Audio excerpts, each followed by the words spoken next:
Need mo ba ng cash today? Etong online loan application na i-review natin ngayong araw ay sure na nag-a-approve. Kung magkano, yan ang aalamin natin. Hello mga ka-London! Loan dito, loan doon. Panibagong araw, panibagong online loan application na naman ang ating pag-uusapan at re-reviewin. Tara, samahan niyo akong alamin kung ito na ba ang magiging solusyon sa pera problema natin. At kung bago ka lang sa channel na ito, ay huwag mong kalimutang mag-subscribe at i-click ang notification bell para lagi kang updated sa mga susunod pa nating mga videos.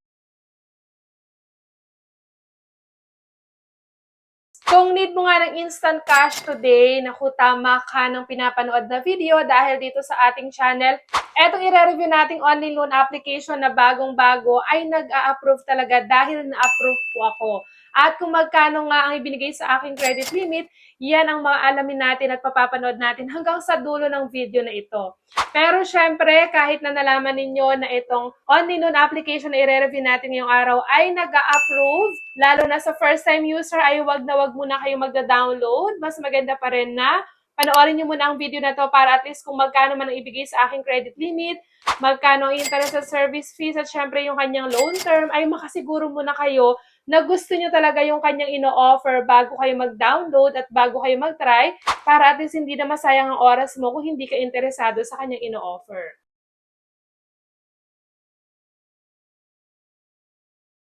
Araw-araw nga tayo naghahanap ng online loan application na pwede nating malapitan lalong-lalo na sa oras ng pangangailangan. And ayan nga, natutuwa ako sa pagbabasa ng mga comments sa ating comment section dahil yung mga nire-review natin, lalo na yung mga na-approve tayo, marami rin ang nagtatry. Kaya lang may mga nagko-comment din na mababa lang daw ang binigay ng credit limit sa kanila and then ang laki ng interest at service fee. Siyempre, sabi ko nga sa inyo, iba-iba tayo na experience sa paglo-loan natin. Pwede kasing meron kayong dating mga hindi nabayarang loans or meron kayong overdues. Alam naman natin pag online, nadidetect nila yan. Kaya madalas, iba-iba tayo ng nagiging credit limit na nare-receive sa mga online loan application na ina-applyan natin. Pero ang maganda dyan, iba-iba man ang mga credit limits at iba-iba man ang experience natin sa mga online loan na ina-applyan natin, at least pag time na kailangan talaga natin ng malalapitan at biglaan, meron tayong mga online loan application na pwede nating malapitan dahil nagkakaroon din tayo ng idea sa mga ganitong klase ng review. Maganda man ang ina-offer na ibang online loan application, syempre para sa akin, mas mainam pa rin talaga na hindi tayo umaabot talaga sa pagtatry na mag-loan dahil mas gusto natin na hindi na natin kailangan mag-loan dahil sapat na yung ating income na nare-receive, lalo na yung ating monthly income. At kung ikaw naman ay kasama or kabilang sa mga lagi na lang nagtatry pero mas madalas pa yung nagre-reject kesa sa na-approve, naku, huwag kang mawala ng pag-asa dahil dito sa ating channel ay namimigay tayo ng instant GCash giveaway sa maswerteng mapipili. Ano nga lang bang dapat gawin? I-like lang ating video at syempre huwag kalimutang mag-comment sa comment section para sa chance ang manalo. Nagkakaroon ka na ng idea sa mga online loan application and at the same time, may chance ka pang manalo ng instant cash. Kaya ano pang hinihintay mo? I-like na ang ating video at mag-comment na agad sa comment section. And ang ano loan application na i-review natin ngayong araw na na-approve po ako ay walang iba kung hindi si AFC Loan. Nakasalukuyan ngayong mataas na ratings na 4.6 pero hindi assurance para masabing legit ang isang online loan application. Dito nga kay AFC Loan, ang pinaka-maximum or ang maximum loan amount na pwede niya ibigay sa atin is up to 40,000 pesos. At ito nga daw ay merong loan term na up to 120 days. Ito nga din daw si AFC ay may flexible loan amount at syempre safe and secure process.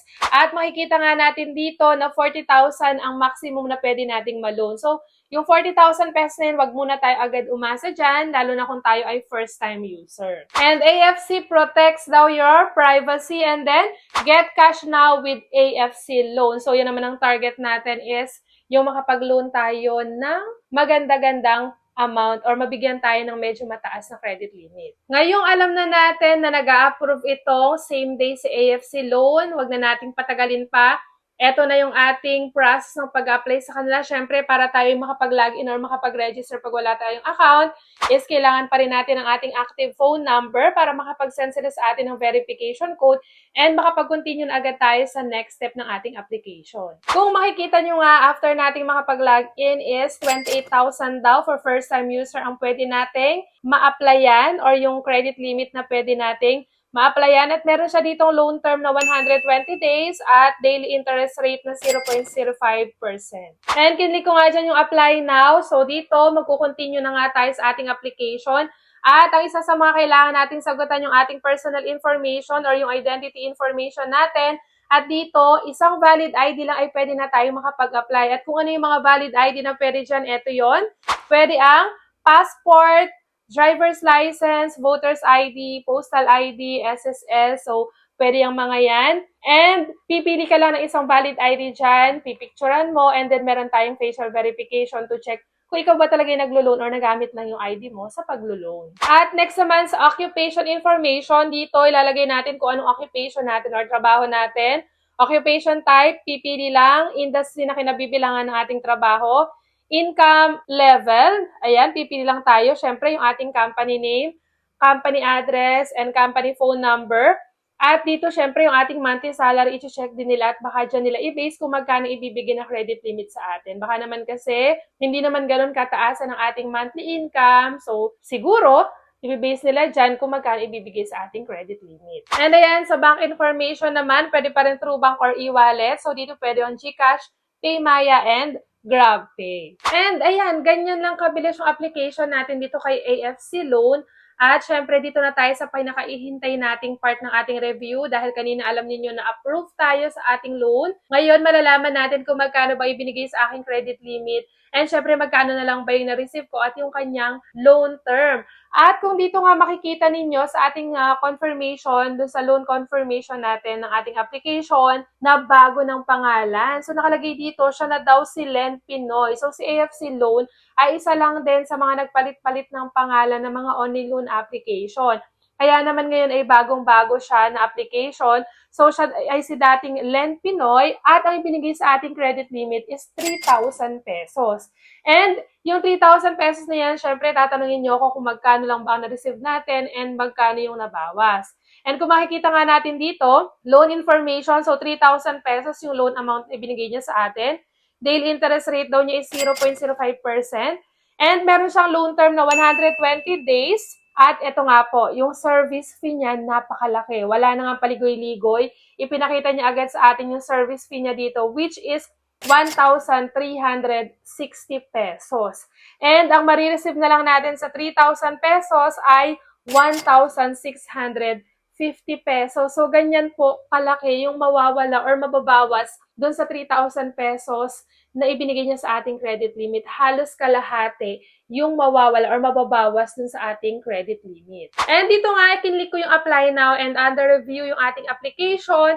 Pero after ilang minutes lang is nakita ko na nga dito na ibinigay lang sa aking credit limit is 1,200 pesos. Pero yung 1,200 pesos po ay hindi ko pa rin na buong nakuha kasi ang na-receive ko lang po dito is 720 pesos. So, nabawasan po yung 1,200 pesos natin ng 480 pesos. Ang na-receive ko lang po is 720 pesos. So, napakalaki po nung credit na kinuha sa atin or yung nabawas dun sa amount na niloan natin. So, halos kalahati pa rin.